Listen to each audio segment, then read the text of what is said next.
this video, I want to talk to you about Logos Pro, what it is, who's it for, and if it might be good for you, and kind of ways that they might move into the future with Logos, which is kind of fascinating to think about.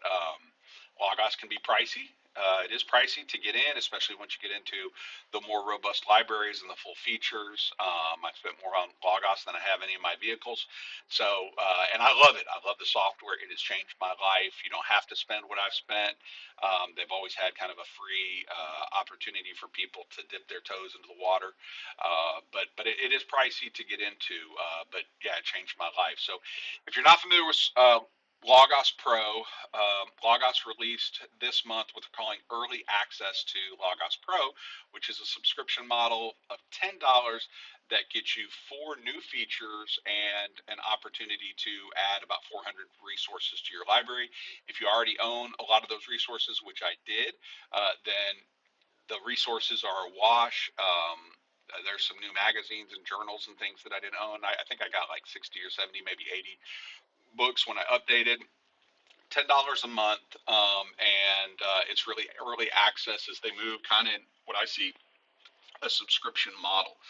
And I'm torn on the subscription model. On one hand, I think it is a good thing because subscriptions can be a good thing because it allows people to get into Logos at a cheaper price point, a less expensive price point, which I think is good for people who may be on a very limited income. Logos can be pricey to get into, and so and they've had subscription models in the past.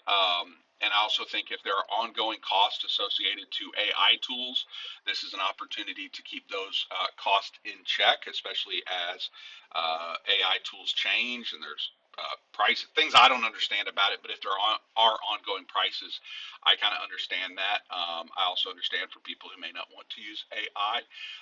One thing that the reason I'm torn is because on one hand I like it for those reasons.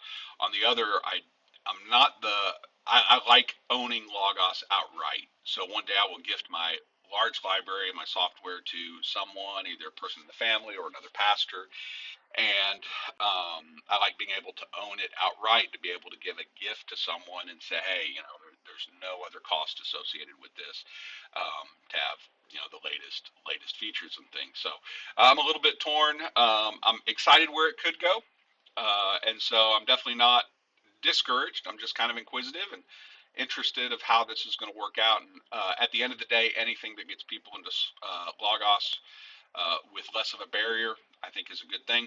So Logos Pro, it is a subscription model, and it's early access for 2 different groups. The first group is if you own the full features. So if you bought like Logos Gold or above, or you just bought Logos full features straight outright, you can have early access. Or if you have a Logos Connect membership, a Faith Life Connect membership, then you're able to get this. It's $10 a month, and they do a 30-day free trial.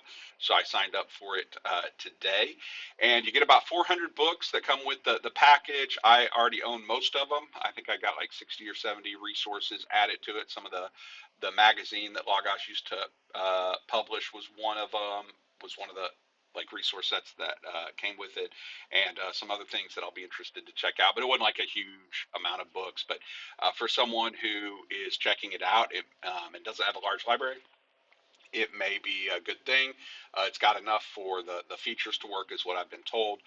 But someone who has Faith Life Connect or Logos Pro is probably already going to have a pretty good size library. So the books to me are a little bit of a wash, but I'm glad they include them. I'm glad I get some new stuff that I've not had before in my library that will show up in searches. And Logos Pro is not like a subscription model to the entire software. It's 4 feature updates. So there's 4 upgrades to the software right now. And apparently the idea is that with a subscription model, one, there's an AI cost for us to integrate AI into the software. And then also they will, instead of moving to like every release of like Logos 11 in 2 years, they'll be able to release features as they come out. I get very excited about that instead of waiting for a release. I also get excited about spending less on features and more on resources. And so, yeah, I've got kind of mixed feelings, but overall, I'm pretty excited. I'm also excited about anybody who can get in the software. Um, quicker with less of a financial barrier. So let's talk about the four different resources that were released with Logos Pro. They are Smart Search, Search Result Summaries, Summarization Sidebar, and Sermon Assistant. I just want to quickly walk through all four so you can see how they might be useful to you. A couple of them I think are really cool and helpful, and I wasn't excited about AI. I mean, I wasn't against it, but I wasn't excited about AI and Logos. And then I played around with this, and I see already how it could save me time in doing research. It may not be something you're interested in, and that's okay, but let's just get into it. So the first one that I want to talk about is Smart Search, and this is going to show up in two places in a search panel. As you can see over here, we have like this AI icon, and it says this is an AI assisted feature. And then also in the books panel, we have this AI icon right there. We also have the AI icon right here where it says Smart, and there's an option to toggle between using the Smart Search Engine, which is AI assisted, or the precise search engine, which means that you're searching like what we've always done in Logos, searching by person, place, thing, phrase, within milestone searching or journals. And so, but with the smart search, um, you're searching up AI. And one of the big differences I noticed right away between the all search and the book search is that the book search was just when it was on the smart search, the AI assisted, it was just searching my library. Whereas in the all search, a lot of resources that I didn't own came up. And I don't think it's like a sneaky sales sort of thing. I really think it's an opportunity. If there's resources in Logos that would be helpful to my study, it's an opportunity to kind of check those out with having to go to logos.com or do a Google search for what are the best books on. I'm able to go to all search, do my search, and get a list of resources. But it's mixed of my resources and resources I don't own. But the fix to that is just in the books tab. If you just want to find out what you have in your library, it's gonna show up. And the idea is that it's more intuitive. So you don't have to search just by like a search query that is precise, which is Logos, even though it's gotten a lot better, but it has to be precise to do searching well. You kind of can use naturalized language to do it. So I've not done these kind of searches. We're doing this on the fly, but I'm going to search something like, what are the different views on baptism? And then Logos is giving me these different options. So it's become it's kind of using, I think, keywords within the. I don't really understand the science behind it, but what I gather is it's using keywords, but it's allowing you to use more natural language to do those searches. So, and then we get these different results for books that are in my library. So I could open it up and uh, get this. This first one may not be helpful because it's baptism for the dead. So, but you can go through and go through these articles and see. Let me do the same search in all. Take it a second to populate. And as you can see, the top three options within this all search are locked, so I don't have access to those resources. But that in a nutshell is all search. Let's try another one. How old was Noah when he built the ark? Let's see what Logos. Oh, that's a Bible search. That's not going to help us. Sounds like. But let's see. So yeah, right here. How old was Noah when he built the ark? Question. And then this first one. It took Noah 100 years to build the ark, and he was about 500 years old when he started. This one says from the Got Questions. When Noah enters the ark, he's 600 years old. So yeah, that kind of search is really helpful. And just that question: how old was Noah when he built the ark? So I've not really done a deep dive in the smart search and the AI, but that is how it works. You can use natural language to ask questions, and the AI stuff does to bring resources back to you. Now, one of the cool features of this is not the smart search, because I can do the smart search, or I can do. I'm proficient in searching at Logos. I'll probably use that kind of searching more than I will AI assisted searching, the old school, just because I'm more proficient in it. But this really does do a like what people do in Google, and whether like Google is just easier to use than Logos. I think this is going to bridge a gap, and I think the better AI gets and the better Logos does their thing, that this will be a great feature to make it easier to use for people instead of feeling like they have to learn to become computer programmers to do it. The thing I'm really excited about is right here where it says summarize. So this is search result summaries. This to me is pretty cool.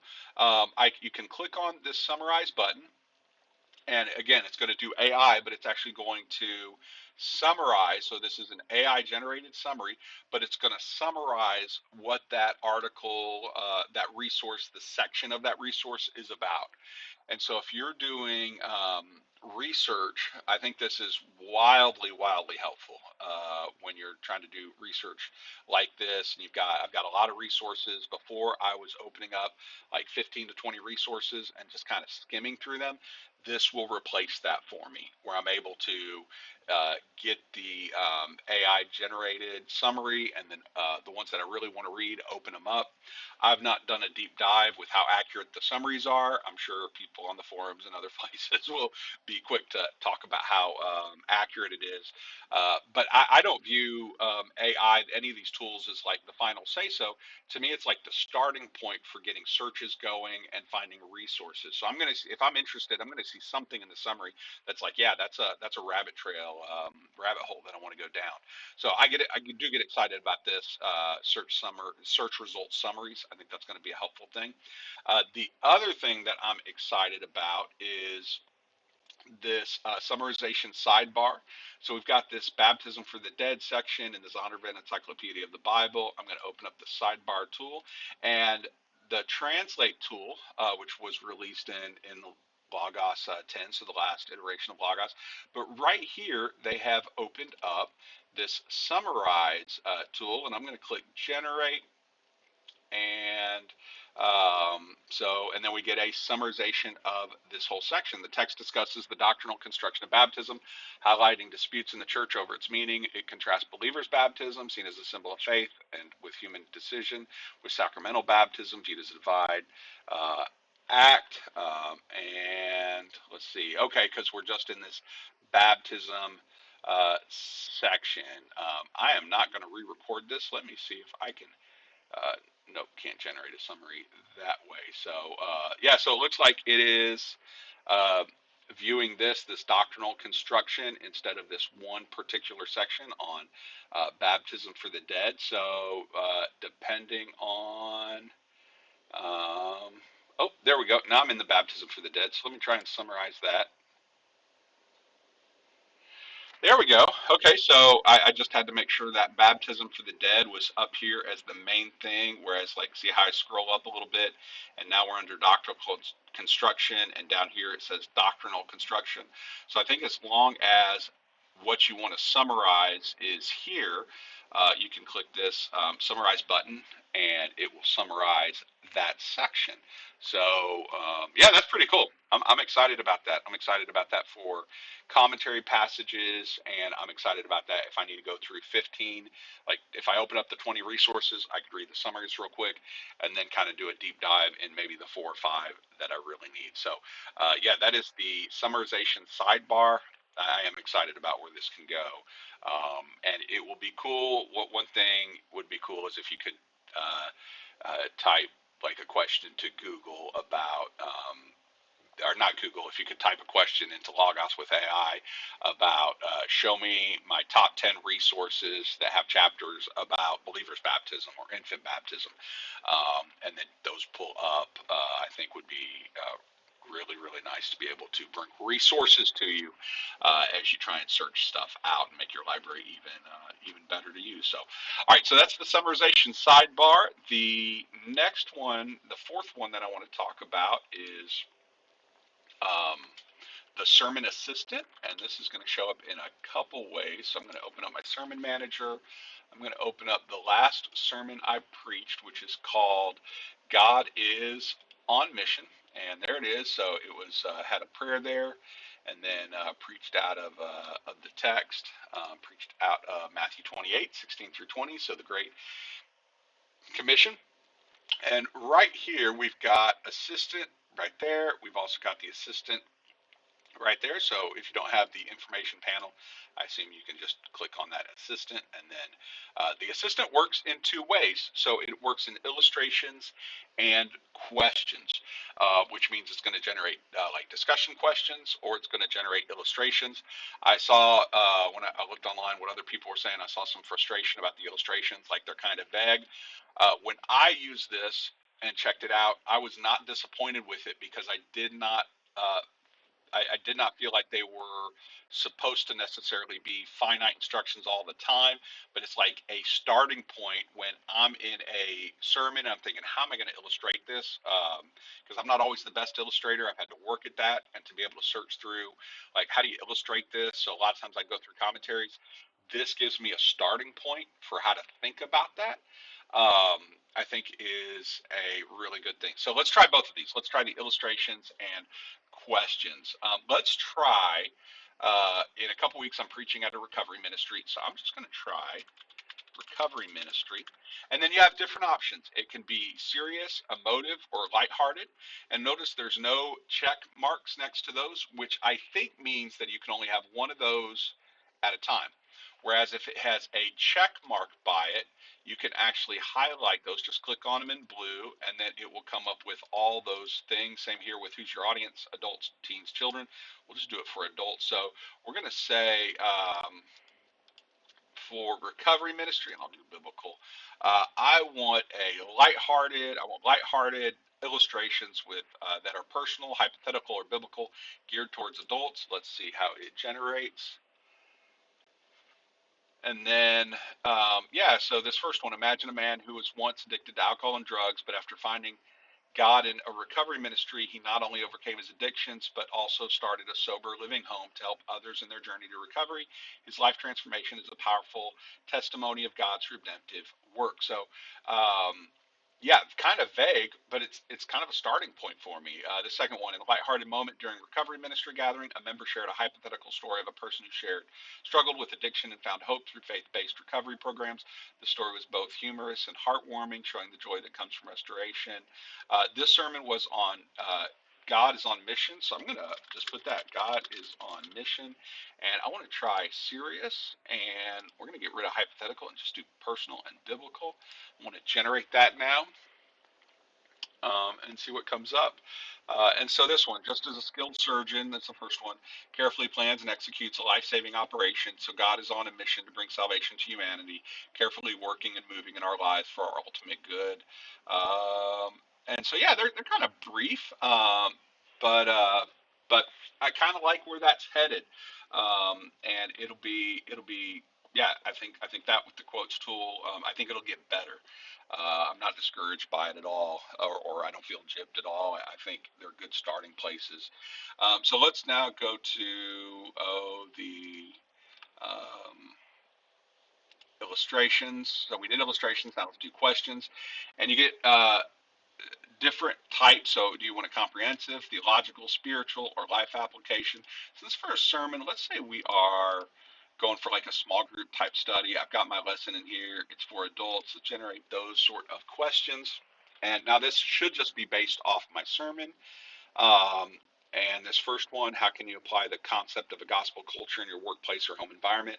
How can you make Jesus the authority in every aspect of your life? How can you prioritize showing love and compassion to others in your daily interactions? And then it puts in an illustration, and that I had in that sermon that I would not use in the discussion question, but it's trying to figure out that information. I talked about William Carey, so that's in there. And yeah, some of these look pretty good. They would need to be cleaned up, I think. But us videos going on 20 minutes, so longer than I wanted. But those are the four features that is being released, that are being released with Logos.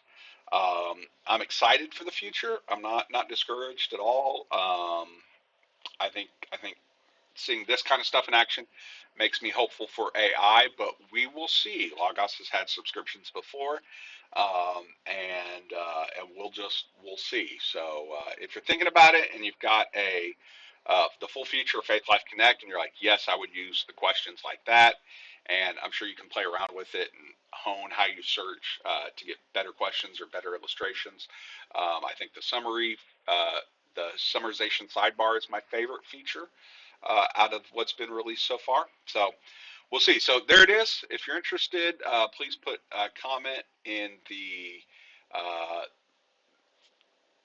description. Put a comment below how you're using it. If you're against it, whatever, we can have a conversation about it, and be interested to hear your thoughts. So until next time.